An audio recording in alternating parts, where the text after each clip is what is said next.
إلا ما ملكت أيمانكم كتاب الله أيمانكم ما ملكت أيمانكم كتب الله عليكم وأحل لكم ما وراء ذلكم أن تبتغوا بأموالكم محسنين غير مسافحين وما استمتعتم منهن فآتوهن أجورهن فريضة ولا جناح عليكم فيما تراضيتم به من بعد الفريضة إن الله كان عليما حكيما۔ بحمد اللہ اب یہاں سے 5واں سپارے کا ابتدا ہوتا ہے اور اس کا تعلق گزشتہ ان محرمات کے ساتھ ہے جن عورتوں کے ساتھ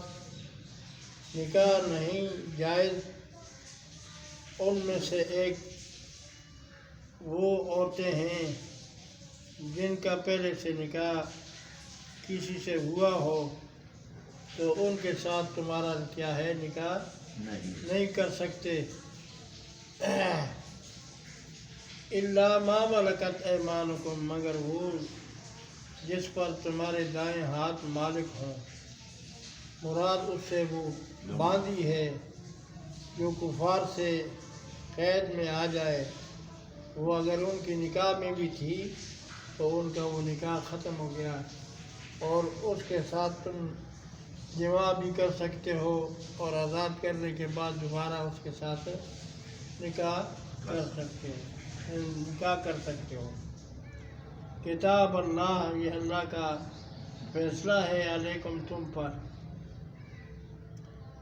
وَأُحِلَّ لَكُم مَّا وَرَاءَ ذَلِكُمْ اور اللہ نے حلال کیے تمہارے لیے اس کے علاوہ، یعنی اس کے علاوہ تو مراد یہ وہاں سے جو ذکر ہے حرمت علیکم امہاتکم و بناتکم و اخواتکم من الرضاعۃ، یعنی وہ جن کا ذکر ہو چکا۔ ان کے علاوہ اگر کوئی ایسی عورت ہے اور تم اس کے ساتھ نکاح کرنا چاہتے ہو تو مہر شرعی دے کر کے نکاح کر کے تم اس کے ساتھ نکاح کر سکتے ہو۔ فآتوہن اجورہن پس دے دو ان کا وہ مہر۔ ولا جناح علیکم فیما تراضیتم اور نہیں گناہ اس میں جو تم راضی ہو گئے بھی ساتھ اس کے بعد مقرر کرنے کے۔ اگر مرد ہو جو اس نے وہ مہر رکھا ہوا ہے، اگر بیوی رضامندی سے اسے مہر معاف کرتی ہے تو وہ کر سکتی ہے۔ اور مرد کے لیے چاہیے کہ وہ جو ہے نا مہر محسنین ان تبتغوا باموالکم یہ کہ تم تلاش کرو مالوں کے ساتھ، محسنین ایسی حالت میں کہ وہ عورتیں کیا ہوں نیک ہوں، غیر مصافحات اور وہ ایسے تقاضا شہوت کو پورا کرنے والی نہ ہوں۔ وما استمتعتم پر جو تمہاری طاقت ہے ساتھ اس کے تو دے دو ان کو ان کا مال، یہ اللہ کی طرف سے فریضہ ہے اور نہیں تمہارے اوپر کوئی گناہ اس میں جو راضی ہو جاؤ تم ساتھ اس کے بعد مقرر کرنے کے۔ ان اللہ کان علیما حکیما بے شک اللہ پاک جاننے والے ہیں اور حکمت والے ہیں۔ ومن لم یستطع جس کو نہ ہو منکم تم میں سے این کے حال محسنات کی وہ نکاح کرے ایسی جو کہ آزاد ہیں، تو پھر اس کے لیے چاہیے کہ وہ کسی باغی کے ساتھ نکاح کر لے۔ نیک اور آزاد اور آگے ہیں بے ایمانکم تمہارے ایمان کے بارے میں، بعضکم من بعض تمہارے بعض اوروں سے ہے، فانکحوہن بإذن اہلہن تو نکاح کرو ان کے اہل کی اجازت سے، وآتوہن اجورہن اور دے دو ان کا وہ مہر، بالمعروف شریعت کے مطابق، محصنات اس حال میں کہ وہ عورتیں نیک ہوں، غیر مصافحات اور وہ علی الاعلان غیر شرعی اس عمل کی طرف نہ جاتی ہو، یعنی زنا مراد ہے، ولا متخذات اخدان اور نہ چھپی ہوئی کسی کے ساتھ تعلق بنانے والی نہ ہوں۔ فَإِذَا أُحْصِنَّ جب وہ نکاح میں آ جائیں تو فَإِنْ أَتَيْنَ بِفَاحِشَةٍ اس کے بعد اگر وہ کسی ایسے عمل کے ساتھ وہ آ گئے، یعنی مراد اس سے فاحشہ سے زنا ہے، تو فَعَلَيْهِنَّ نِصْفُ مَا عَلَى الْمُحْصَنَاتِ تو ان عورتوں پر آدھا وہ قانون لاگو ہوگا۔ اگر آزاد عورت کا 1000 روپے مہر ہے تو باندی کا 50 مہر ہوگا۔ اور اسی طرح طلاق الامۃ سنتان کتابوں میں آپ نے پڑھا ہے کہ طلاق بھی باندی کے کیا ہے 2 ہیں، اور اسی طرح باقی حقوق بھی اس عام عورت کے مطابق، یعنی آزاد عورتوں کے مطابق ان کو وہ عام حقوق آدھے ملیں گے۔ فَعَلَيْهِنَّ نِصْفُ مَا عَلَى الْمُحْصَنَاتِ پس ان پر آدھا ہوگا جو آزاد عورتوں پر ہے عذاب سے، ذَلِكَ لِمَنْ خَشِيَ الْعَنَتَ یہ ان کے لیے جو ڈرتا ہے زنا کرنے سے۔ کیا معنی؟ ایک آدمی شہوت غالب ہے اور وہ آزاد عورت سے نکاح نہیں کر سکتا تو اس کے لیے چاہیے کہ وہ باندی سے نکاح کر لے، لیکن اگر شہوت اتنا غالب نہیں ہے تو وہ آزاد عورت کی کوشش کرے کہ اس کے ساتھ نکاح کیا جائے بجائے باندی کے ساتھ نکاح کرنے کی۔ اور اس کی وجہ یہ ہے، سب سے بڑی وجہ یہ ہے کہ اولاد وہ متاثر ہوتا ہے، اولاد کی نسبت جو ہے نا باندی کی طرف پھر ہوتی ہے۔ اچھا، منکم تم میں سے، وان تصبروا اور یہ کہ تم صبر کرو،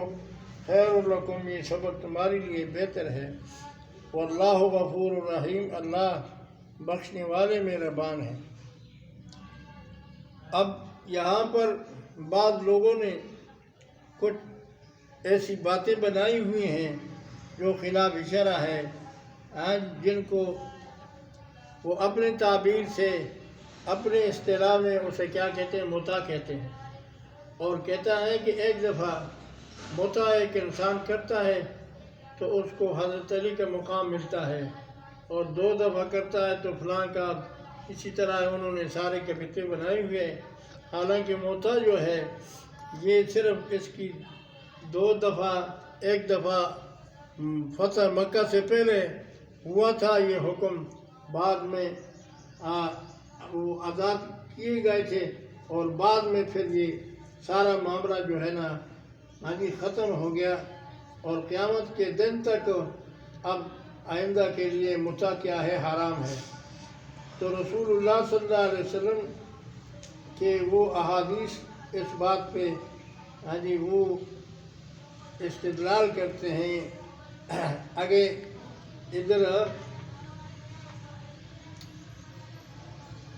وذهب ابن عباس ومجاہد وسعید ابن جبیر الى انه لا حد على غیر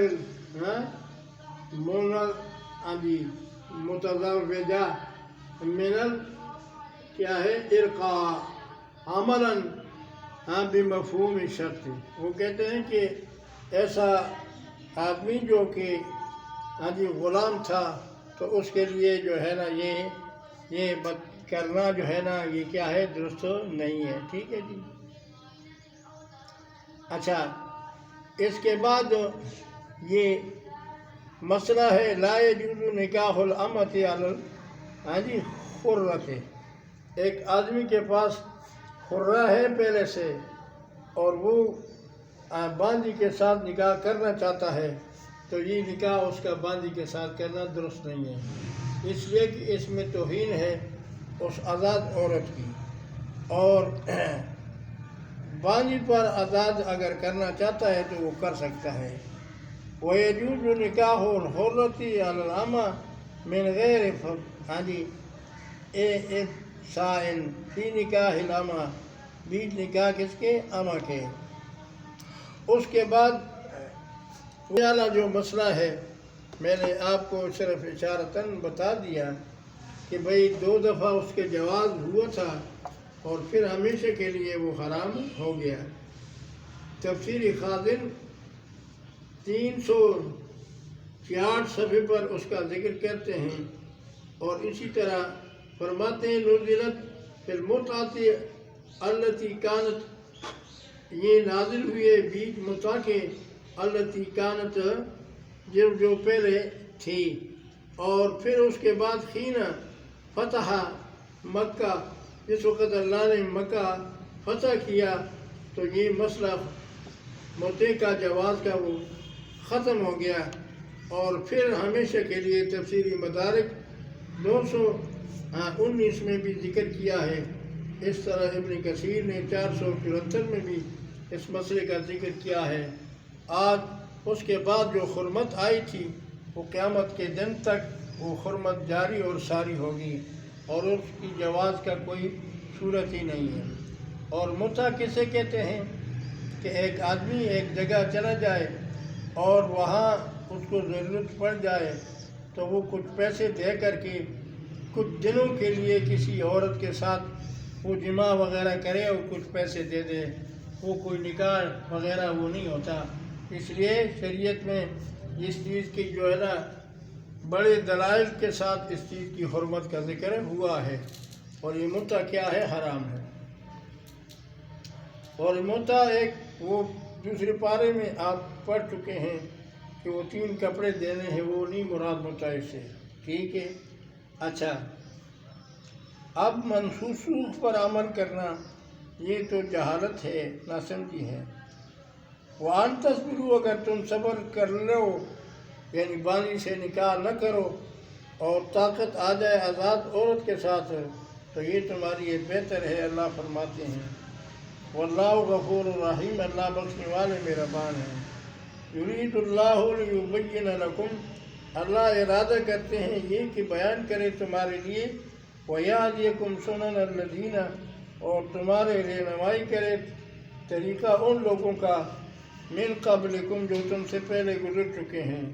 وَيَتُوبَ عَلَيْكُمْ، اور رجوع کریں تم پر، وَاللَّهُ عَلِيمٌ حَكِيمٌ، اللہ جاننے والے ہیں اور حکمت والے ہیں۔ وَاللَّهُ يُرِيدُ أَن يَتُوبَ عَلَيْكُمْ، اللہ چاہتے ہیں کہ رجوع کریں تم پر، اور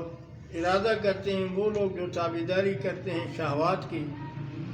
ان تمیلوا میلًا عظیما، کہ وہ میلان کرے میلان بہت بڑا۔ اللہ چاہتے ہیں کہ تمہارے ساتھ آسانی کرے، اور وہ خلق الانسان ضعیفا، انسان پیدا کیا گیا ہے جی کا کچا۔ یا ایھا الذین آمنوا، اے ایمان والو، لا تاکلوا اموالکم، مت کھاؤ اپنے مالوں کو، بینکم آپس میں، بالباطل، باطل طریقے سے، الا ان تکون تجارتا، ہاں تجارت کے شکل میں ہو، اور رضامندی کے ساتھ اگر ایک آدمی تمہیں دے دیتا ہے اپنے مال سے اور تم اس کو کھاتے ہو تو یہ جائز ہے۔ ولا تقتلوا انفسکم، اپنے آپ کو قتل مت کرو، اللہ تمہارے ساتھ رحم کرنے والا ہے۔ اب سوال پیدا ہوتا ہے، یہ دوسرے پارے میں بھی یہ آیت گزر چکی تھی، وہاں بھی یہ ذکر تھا، لا تاکلوا اموالکم، مت کھاؤ اپنے مالوں کو جی آپس میں باطل طریقے سے، تو اس سے مراد یہ ہے کہ رشوت نہ کھاؤ اور چھینو نہیں کسی کا مال، اور کسی کا مال چوری مت کرو۔ یہ سارے وہ صورتیں ہیں جس میں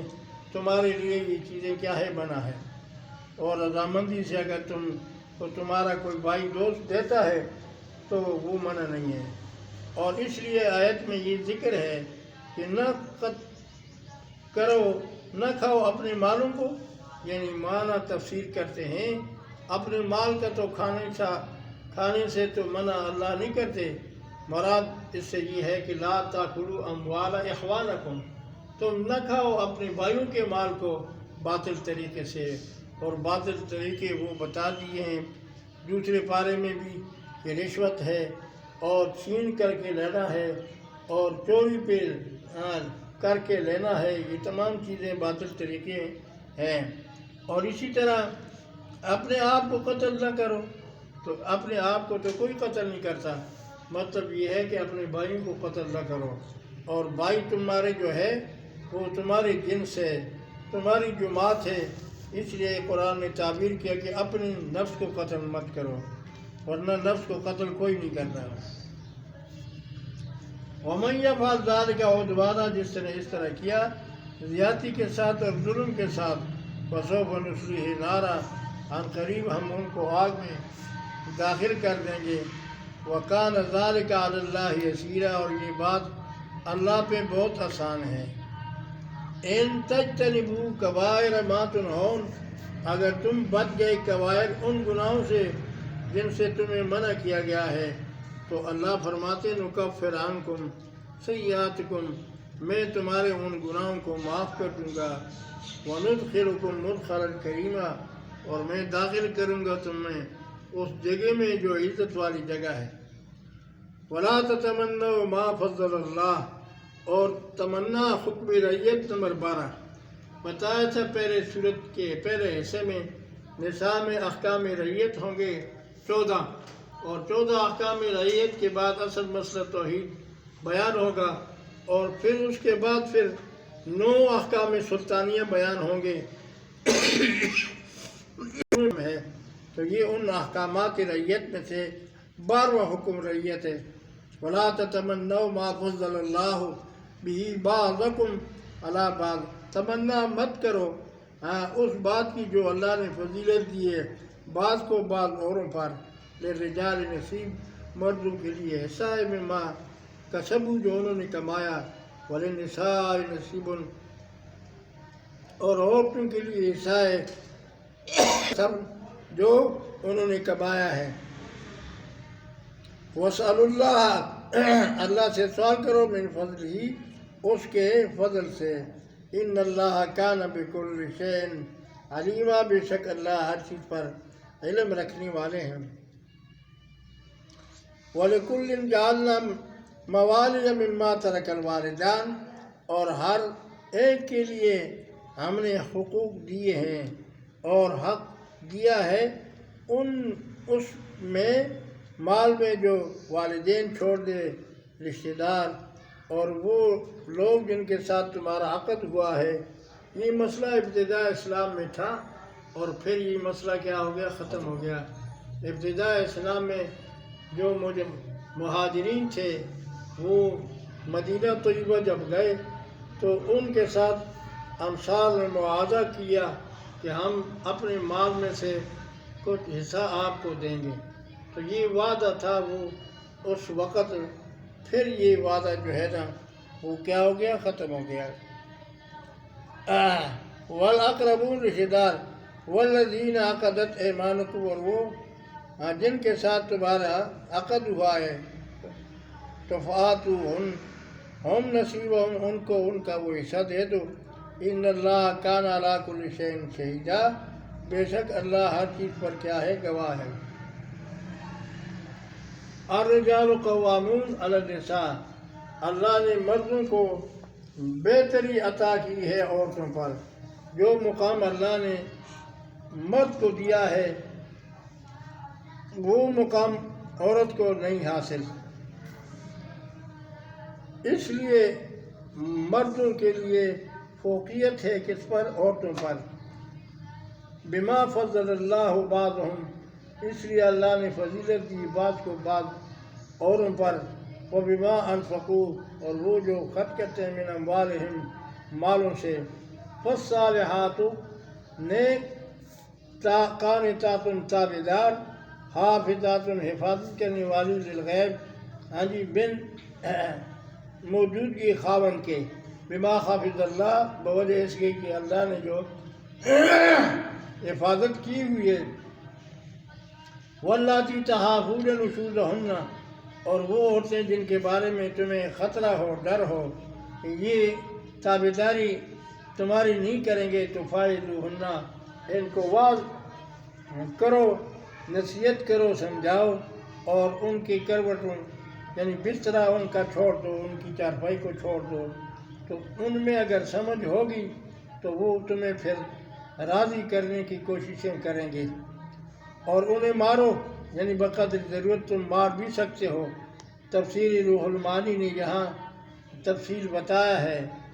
اور وہ چیزیں بھی بتائی ہیں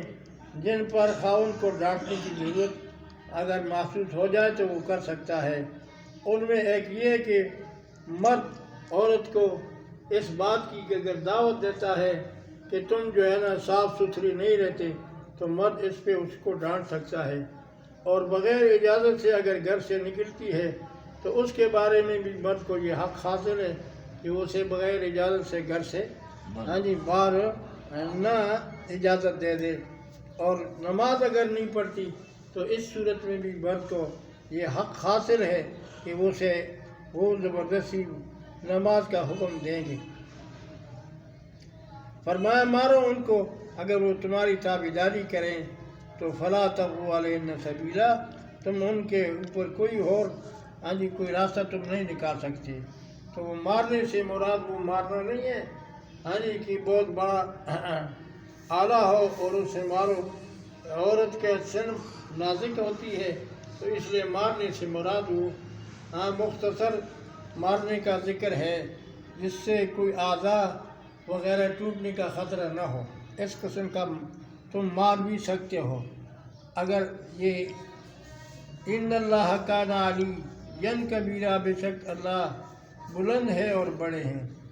وَإِنْ خِفْتُمْ شِقَاقَ بَيْنِهِمَا، اب یہ حکم رعیت میں سے یہ چودواں حکم رعیت ہے۔ وَإِنْ خِفْتُمْ شِقَاقَ بَيْنِهِمَا، اگر تمہیں خطرہ ہے اختلاف خاوند اور بیوی کے درمیان، تو مرد کے خاندان سے کچھ آدمی کو لے لو اور عورت کے خاندان سے کچھ آدمی کو لے لو، اور ان کے درمیان تم صلح کرو تاکہ وہ اختلاف ختم ہو جائے۔ فَبَعْثُوا حَكَمًا مِّنْ أَهْلِهَا، بھیج دو فیصلہ کرنے والا عورت کے خاندان سے، وَحَكَمًا مِّنْ أَهْلِهِ، ہی مرد کے خاندان سے، وَحَكَمًا مِّنْ أَهْلِهَا، اور کچھ فیصلہ کرنے والے مرد کے عورت کے خاندان سے، اگر ان کا ارادہ اصلاح کا ہو تو اللہ توفیق دے دیں گے ان کے درمیان، بشرطے کہ ان میں اصلاح کی نیت بھی ہو، اور بشرطے کہ یہ آئندہ کے لیے اس ارادے کو اپنے دل میں نہ رکھے کہ بھئی اگر پھر اس طرح ہوا میں اس طرح کروں گی، اور مرد کہے کہ میں اس طرح کروں گی، تو اس طرح شریعت کے ساتھ یہ پھر مذاق ہو جائے گا۔ اب ہمارے احباب دوست ہیں شہر میں، ان کا ایسے ہی بتایا تھا کہ صورت میں 14 احکام رعیت ہوں گے، تو احکام رعیت کے بعد اصل مسئلہ توحید ذکر ہوگا۔ تو آ گیا اللہ ہی کو پکارا کرو، ولا تشرکوا بہ شیئا، اللہ کے ساتھ ذرا بر شرک نہ کرنا۔ اب شیئا تنوین ہے، اور تنوین قلت کے لیے، حقارت کے لیے آتا ہے، 2 زبر 2 زیر 2 پیش کو تنوین کہتے ہیں، اور اس سے مراد کیا ہے؟ اللہ کے ساتھ شرک ذرا بر نہ کرو، یعنی شرک خفی بھی مت کرو، اور جلی تو وہ ہے ہی منع، اس لیے کہ اللہ تمام گناہ معاف کر لیتے ہیں، لیکن اللہ اپنے گناہوں میں سے شرک کو معاف نہیں کرتے۔ وَبِالْوَالِدَيْنِ احسانا، اور والدین کے ساتھ احسان کرو، وَبِذِي الْقُرْبَى، رشتہ داروں کے ساتھ، اور یتیموں کے ساتھ، اور مسکینوں کے ساتھ، وَالْجَارِ ذِي الْقُرْبَى، اور وہ پڑوسی جو کہ قریب کا ہے، قریب کا کیا ہے؟ پڑوسی ہے، والجار الجنوبی اور وہ پڑوسی جو دور کا ہے،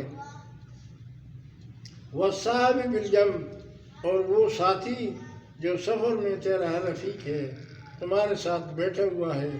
وہ اپنے سبیل اور مسافروں کو جو اور وہ جن کے دائیں ہاتھ تمہارے مالک ہیں۔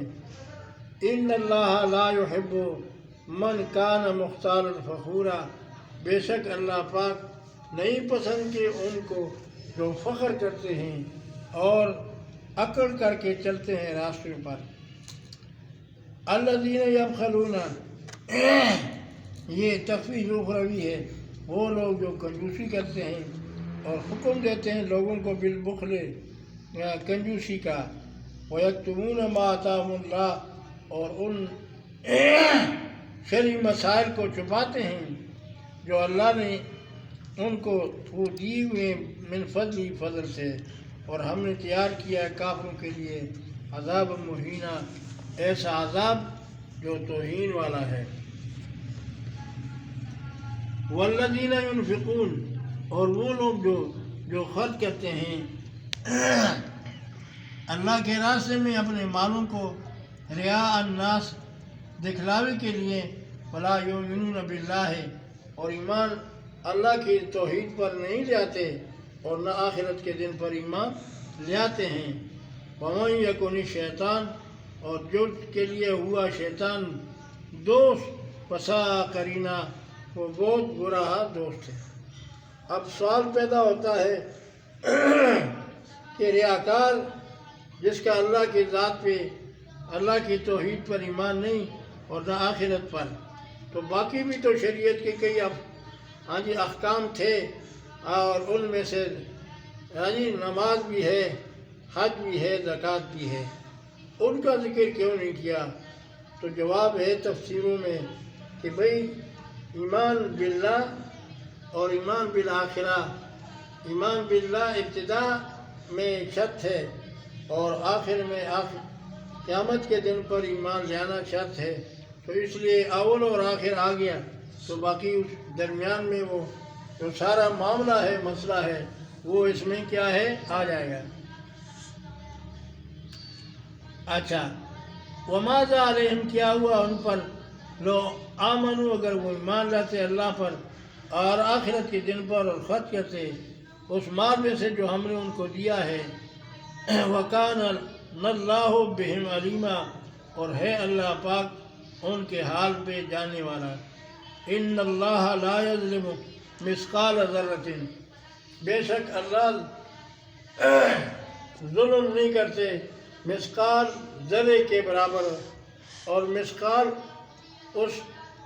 رائی کے دانے کو کہتے ہیں، اور بعض تفسیروں نے وہ چیونٹی کا حوالہ دیا ہوا ہے، جو چھوٹی سی چیونٹی ہوتی ہے سرخ قسم کی، وہ مثقال ذرے کے برابر ہے، سمجھانے کے لیے فرمایا ہے۔ اچھا، وَإِن تَكُ حَسَنَةً اگر یہ نیکی ہے تو یضاعفھا نیکی کی صورت میں کرتا ہے تو اللہ اس کے بدلے میں دگنا اسے اجر عطا کریں گے۔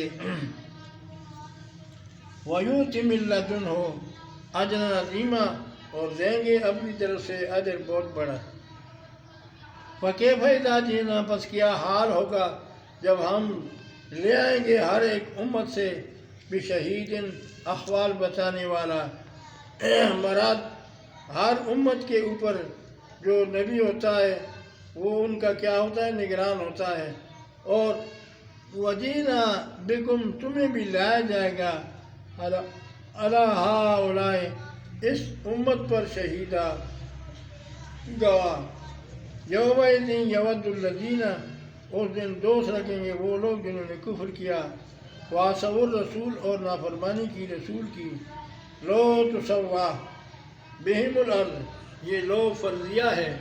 قرآن میں کئی جگہ آ جائے گا۔ پہلے آپ نے تیسرے پارے کے آخری صفحے میں پڑھ لیا کہ وہ لوگ جنہوں نے کفر کیا اور وہ مر گئے، وہ اگر بری ہوئی زمین اپنے جان کے چھڑانے کے لیے اللہ کے سامنے پیش کرے تو پھر بھی فلن یقبل منہ اس سے قبول نہیں ہوگی۔ تو وہ لوگ فرضیہ ہے، اس لیے کہ دنیا سے ایک انسان، وہ بھی ہزارہ انسانوں میں سے کئی ایسے ہوں گے جن کو وہ 2 کپڑے نصیب ہوں گے یا 3، اور ان 2 کپڑوں میں خالی ہاتھ اور جیب ان میں کوئی نہیں ہوتا اور کوئی چیز نہیں ہوتی، اور وہ اس میں لپیٹ کر کے اسے دفن کیا جاتا ہے۔ دنیا سے وہ اپنے ساتھ کوئی چیز اس کے ساتھ ہوتی ہے تو مسئلہ ہے کہ بھئی یہ چیزیں اس سے اتار دو، ہاں جی، اور اسی طرح چلا جائے گا تو وہاں وہ کس طرح بدلہ دے گا۔ تو قرآن نے وہاں جواب دیا ہے یہ لوگ فرضیہ ہے، اگر اس طرح کوئی کر لے تو پھر بھی قبول نہیں ہوگا۔ تو یہاں پر بھی لوگ کیا ہے؟ فرضیہ ہے۔ لو تسوا بہم الارض، کاش کہ ان کے اوپر زمین ہموار ہو جاتی، ولا یکتمون اللہ حدیثا، اور وہ اللہ سے نہیں چھپا سکتے بات کو۔ اب یا ایھا الذین آمنوا لا تقربوا الصلاۃ میں اب یہ امور مصلحہ کا ذکر ہے۔ ایمان والو قریب نہ جاؤ نماز کی طرف ہو، نماز کی طرف ہو قریب نہ جاؤ اس حال میں کہ تم پر کیا ہو؟ نشہ ہو۔ یہ تفسیر مظہری نے یہاں تفصیل ذکر کیا ہے کہ ایک آدمی